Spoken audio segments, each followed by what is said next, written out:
How's the volume? Good. Great. Thanks so much, Jorge. That was great. Nice to see everybody here. I'm Ellie Anderson from the philosophy department. And I'm going to launch in because I timed myself and I was at 16 minutes. So, all right. On August 18th, 1563, philosopher Michel de Montaigne's soulmate died. Montaigne mourned his loss, despairing that he'd never find such love again. He'd been robbed of his other half, the person he shared everything with, the one he'd turned to first with every question, every story, every excitement. Montaigne wrote that after the death of his soulmate, I only drag on a weary life. We went halves in everything. They were one soul in two bodies, and in both life and death, he couldn't find another. Now, Montaigne wasn't writing about his wife, Françoise. She was alive and well while Montaigne was pouring out his grief in the pages of his notebooks. Nor was Montaigne writing about an illicit lover. No, he was writing about his best friend. Etienne de la Boétie was a fellow writer whose intimate friendship with Montaigne is chronicled in Montaigne's famous essay of Friendship. Now, some reading this essay have concluded that the way Montaigne writes about la Boétie must indicate that there was, well, something more going on than just a friendship. And while that's certainly possible, it's also possible that Montaigne's writing about la Boétie reflects a different historical conception of friendship than the one with which we are familiar today. So different that it's hard for us to even wrap our heads around it. One thing that's striking about Montaigne's view of friendship is that he is a monogamist about it. He thought that the deep friendship he shared with la Boétie could only be had with one other person. He says that a deep friendship dissolves duties because one's self melds with the self of the other. But having more than one friend introduces messy distinctions and forces you to make choices about who to prioritize when. To modern ears, this may sound odd. While we commonly use the term best friend to designate those especially close to us, we also commonly have multiple best friends. Why should Montaigne worry that having multiple friends would mean we'd have to negotiate different priorities and commitments? Most of us do this all the time without much fuss. Monogamy about friendship strikes me as bizarre, even kind of creepy. Imagine saying, after getting to know an acquaintance better, I've really been enjoying getting to know you, but I can't let our friendship go any further. I've decided to be exclusive with someone else. I wish you the best in finding a friend of your own. You're an amazing person and you deserve it. This sounds creepy when we apply it to friendships, but many of us accept precisely this kind of discourse when it comes to another kind of relationship. I'm talking about relationships, ones that are romantic. Dominant social norms around romantic relationships treat monogamy as the default. People move from an initial exploratory phase of dating to having a DTR, or define the relationship talk, in which they ask, what are we? And conclude they'd like to be exclusive. This expectation of exclusivity usually lasts until the end of the relationship. There's a name for this expectation: mononormativity. Not only are monogamous relationships treated as the default, but those that stray outside the couple form are taken to be unethical, immature, or even dangerous. Mononormativity has a lot of power in guiding bodies towards certain kinds of relationships and away from others. It goes back to the idea of the nuclear family as an ideal goal for mature individuals. Here, a loving couple is expected to desire a family with children and a secure home. Those that do not desire this have historically been viewed as deviant or even threatening. Enforced monogamous marriage has been a key tool of settler colonialism. Colonial rule outlawed indigenous practices of polyamory across Africa and the Americas, and white settlers were coerced into monogamous marriage by laws that gave them more land acreage to married men with children. Comparable laws exist today around buying a house with a legal spouse, hospital visiting rights, and tax breaks. Mononormativity has also been a way of suppressing queer folk whose identities are seen as sinful or wrong. It ultimately ensures that the species reproduces and that property is passed down only to legitimate children, because wives aren't fostering children from any other men besides their husbands.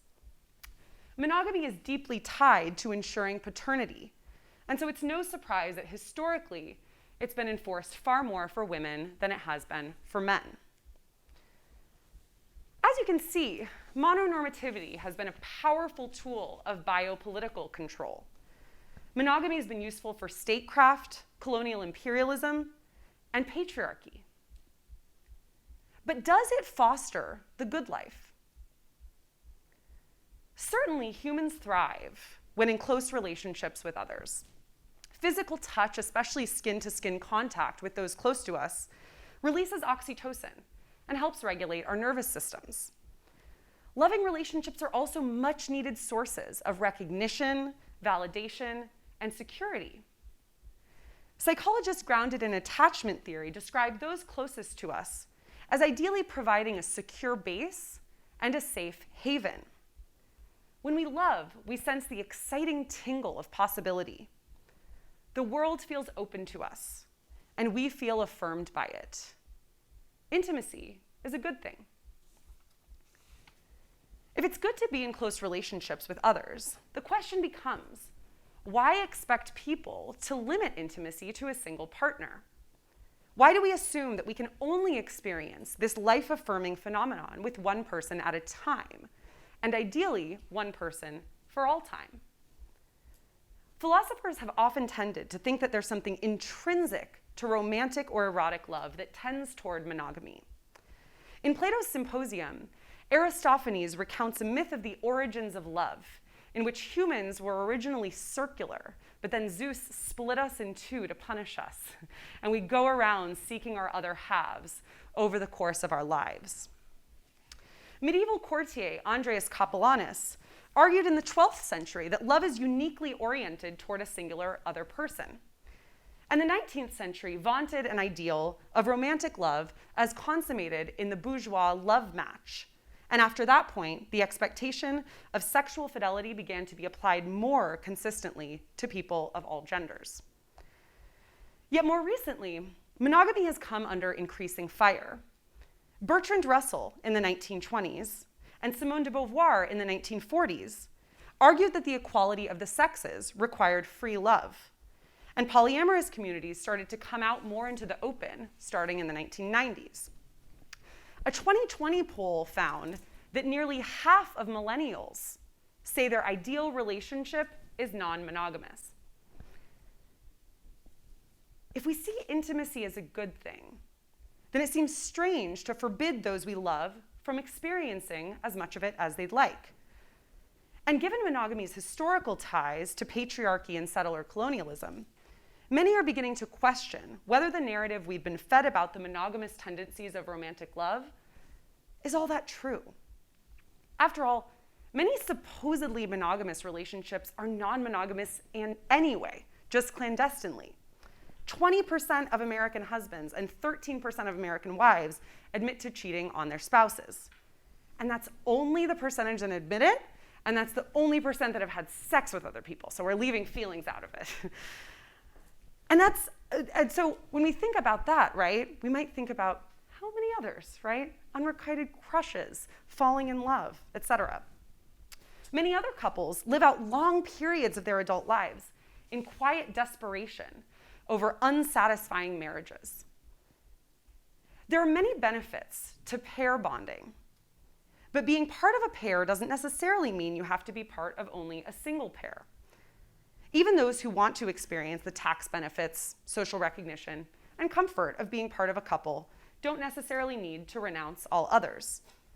They also shouldn't expect that their other half will necessarily do the same. Even the most loving and well-intentioned of people can't be everything to a person. People have different values, different interests, different needs at a given time. And that's to say nothing of the way that we change over the course of our adult lives. The flexibility that non-monogamy provides takes the pressure off a single partner to be anything and everything to you. In the autumn of 1929, Simone de Beauvoir and Jean-Paul Sartre were strolling a lot on the streets of Paris, like basically daily. And one afternoon, they sat on a bench outside the Louvre and discussed their desired commitment. And they agreed to have a long-term open relationship. Both felt monogamy was simply not for them. Beauvoir asked, how could we deliberately consent to give up the array of surprises, regrets, nostalgias, and pleasures that we were additionally capable of feeling?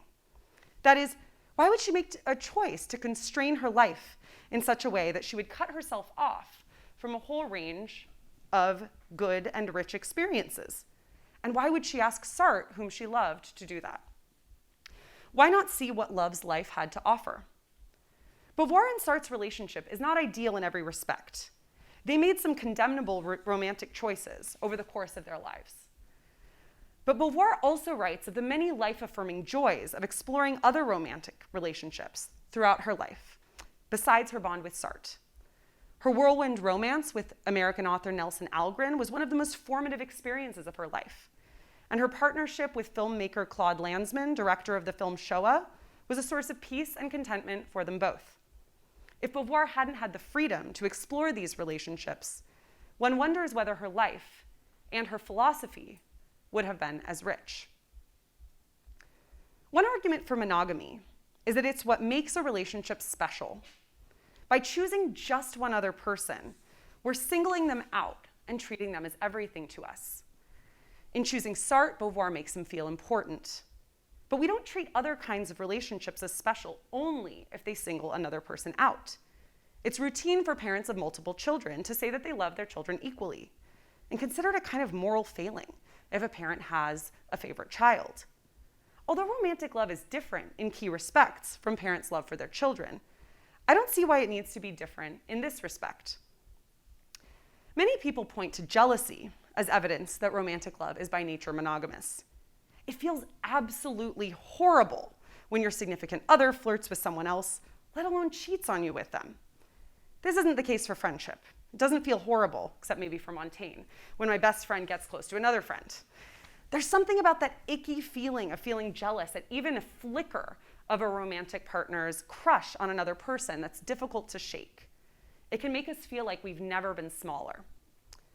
But what is jealousy? It's an emotion rooted in possessiveness and the desire to exert one's authority when one feels like another person might be taking what's ours.